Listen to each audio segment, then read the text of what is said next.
এই যে ভিডিওটা দেখতে পাচ্ছেন যে একটা ছেলে পাহাড়ের সাইডে দাঁড়িয়ে আছে। ছেলেটা কেন দাঁড়িয়েছে জানেন?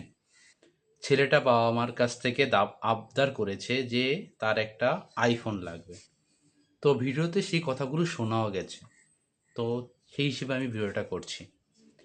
তো বন্ধুরা, দেখুন, একটি আইফোনের জন্য সে তার জীবন শেষ করে দিতে এসছে। এমনকি তার বাবা এবং মার জীবনটাও কিন্তু এখানে শেষ হয়ে গেল। তিনটে জীবন কিন্তু বন্ধুরা শেষ হয়ে গেল। যখনই তার বাবা তাকে হাত ধরে টানতে আসে ওই পাহাড়ের সাইড থেকে, সে তার বাবাকেও টেনে ধরে রাখে। তাদের বাবার ব্যালেন্সটা হারিয়ে ফেলে এবং তার বাবাও কিন্তু তার ছেলের সাথে সেই পাহাড়ের নিচে পড়ে যায়।